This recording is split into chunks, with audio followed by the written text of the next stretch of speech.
Le Moyen-Âge est à la mode et j'en suis très heureux parce que je crois que cette époque a été absolument décisive. Je t'ai dit qu'elle soutenait sa thèse le 28. Une thèse sur quoi?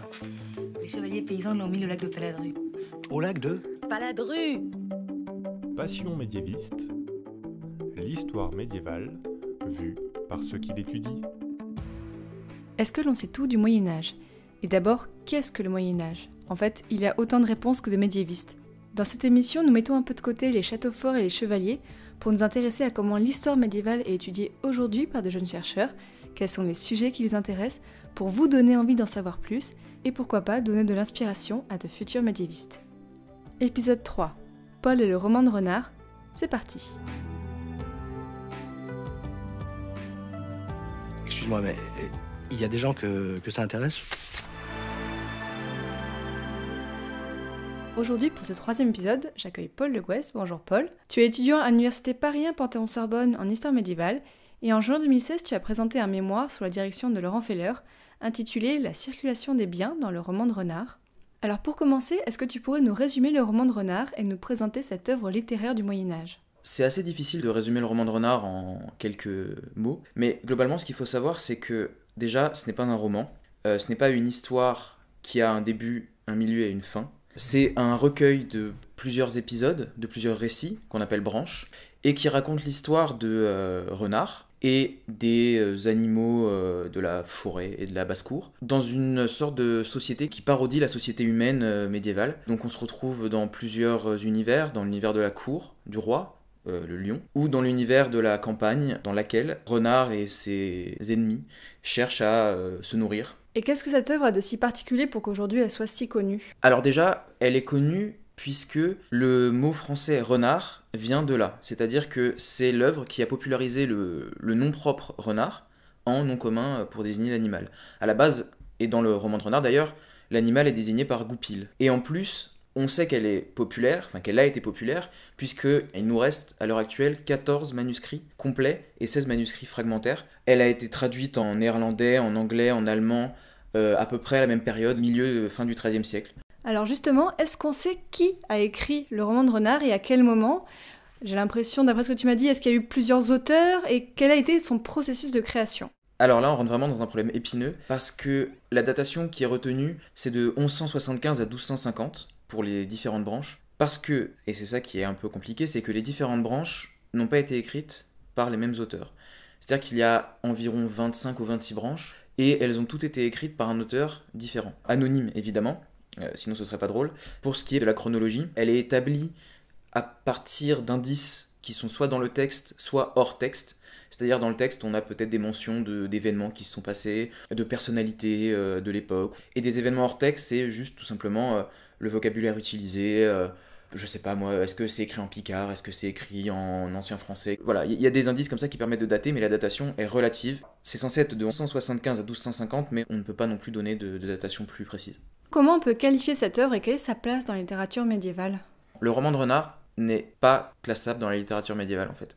C'est une œuvre qui est à part, dans le sens où on ne peut pas la classer dans les genres préétablis, le roman courtois, les chansons de geste, les fabliaux. Mais si on devait la définir, je dirais que ça se rapproche un peu plus d'un fabliau dans le ton utilisé, c'est-à-dire que c'est très satirique, c'est assez grivois, mais en même temps, ça ne partage pas normalement la longueur des fabliaux, puisque les fabliaux sont des petits textes qui font environ de 200 à 500 vers, alors que les branches du roman de renard font plus en moyenne 1000-1200 vers, quelque chose comme ça. Il y en a des très très courtes de 90 vers et des très longues de 3400 vers. Mais globalement, ça a des traits, des fabliaux, et c'est un texte qui parodie les romans courtois et les chansons de geste. Du coup, ça emprunte des codes de ces genres. Par exemple, la chanson de geste, normalement, va encenser les exploits de héros épiques, de chevaliers, alors que dans le roman de renard, le côté épique et les valeurs chevaleresques vont être parodiés pour être évidemment moqués. C'était le temps de l'automne. Les feuilles des arbres devenaient rousses. Renard était dans son terrier en compagnie de sa femme Hermeline et de ses deux fils Perceuet et Malbranche. Tout le monde avait faim. Renard décida alors d'aller voler quelques nourritures.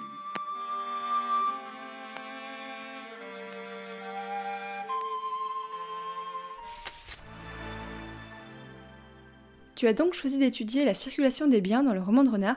Pourquoi ce choix?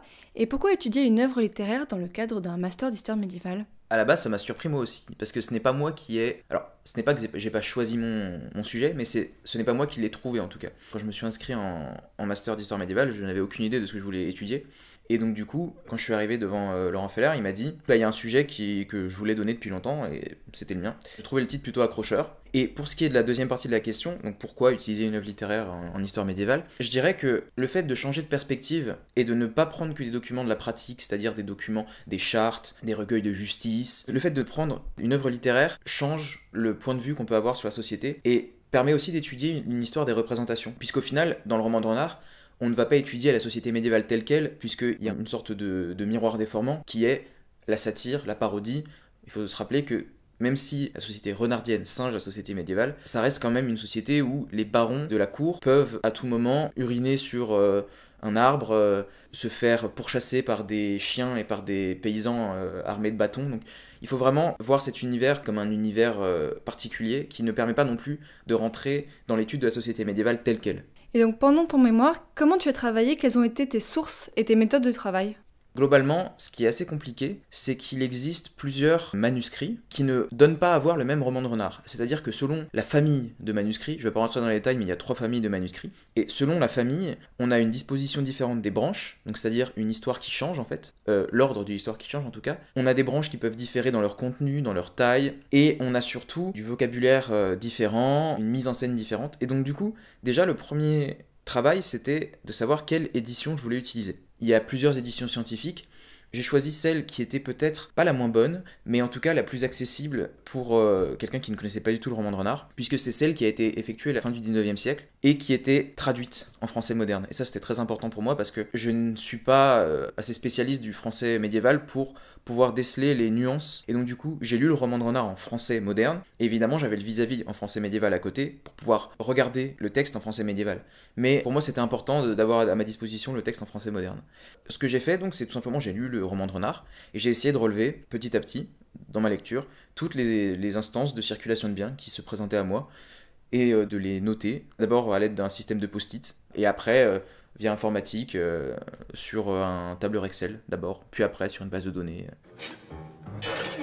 Votre royale magnificence, j'ai convoqué cette audience pour vous tenir informé des actes scandaleux commis par l'infâme Renard. Renard a volé des piquants et de la laine, ce qui fait de lui un voleur. Il se moque des lois conçues par notre grand chancelier.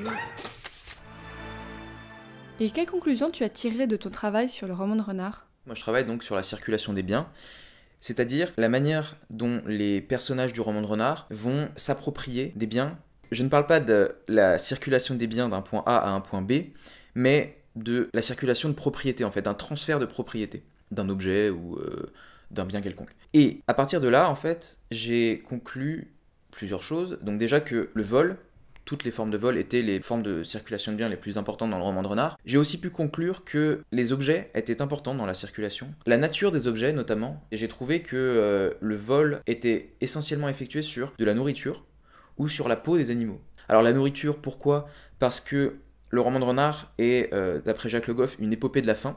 Et c'est vrai, c'est-à-dire que les animaux sont sans cesse en quête de nourriture, sont sans cesse attirés vers le monde humain parce qu'ils ont faim, et que c'est dans le monde humain qu'ils vont trouver leur subsistance. Et pour la peau, là pour le coup c'est un autre moteur du récit, mais cette fois-ci c'est ce qui attire les humains vers les animaux. Ça a plusieurs significations, mais la première c'est juste prendre leur peau comme objet de désir, l'objet d'un désir cupide, puisque la peau animale peut être utilisée pour fourrer les vêtements, ou pour la revendre après l'avoir traitée, et la peau d'un renard, la peau d'un chat sauvage ou d'un loup vaut son pesant d'or. Pendant tes recherches, qu'est-ce qui t'a le plus étonné? Ce qui m'a le plus étonné, c'est quand j'ai lu le roman de Renard, parce que j'avais des souvenirs, comme beaucoup d'entre nous, du roman de Renard de 5e en fait. Enfin, je m'en souvenais comme un texte bon enfant.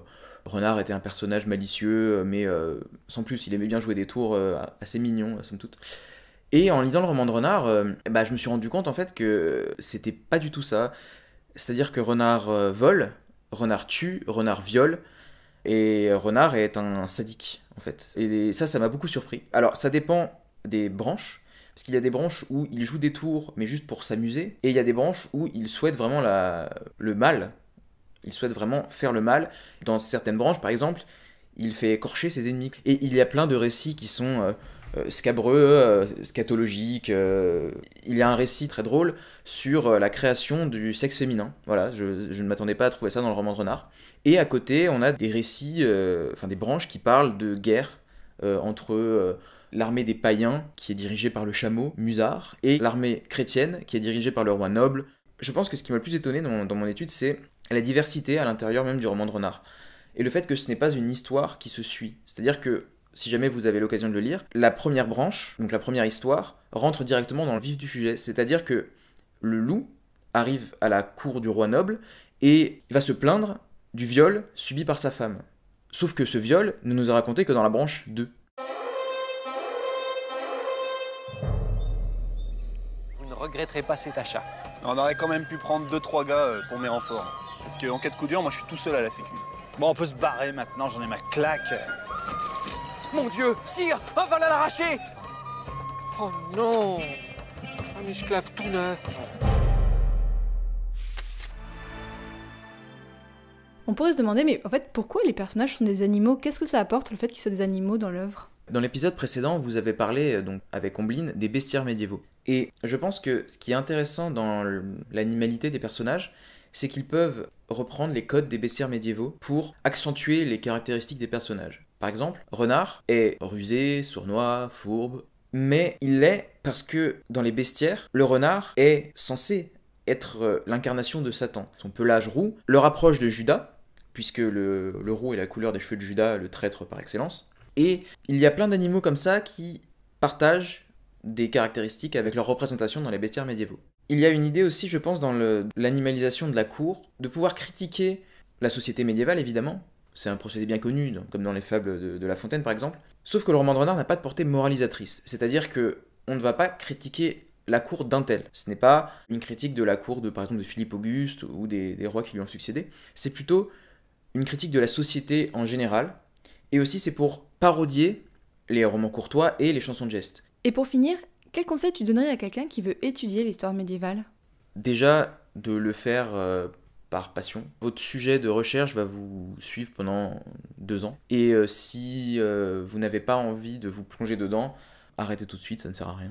Il faut aussi, je pense, avoir une rigueur personnelle, mais ça va pour tous les masters de recherche, hein, c'est pas qu'en histoire médiévale. Et globalement, il faut voir la société médiévale comme une société complètement différente de la nôtre. C'est-à-dire que ce n'est pas parce que c'est des gens qui habitaient aux mêmes endroits que nous à l'heure actuelle qu'ils nous ressemblent. Leur perception de la vie, leur perception de l'égalité, leur perception du travail, leur perception entière en fait de la société change par rapport à la nôtre. Et donc du coup, il faut voir ça un peu comme une étude anthropologique. C'est comme si vous alliez voir une tribu en Amérique du Sud ou en Afrique, comme les anthropologues ont pu le faire.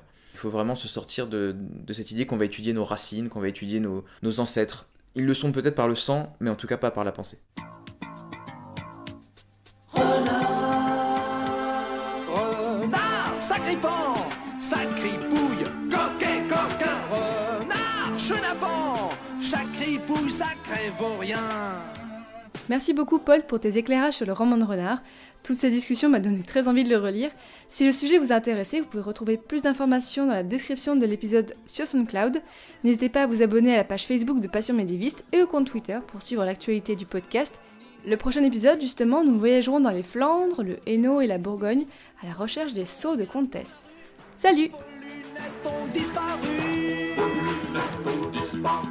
Renard, sacripant, sacripouille, coquet, coquin, renard, chenapan, sacripouille, sacré vaurien.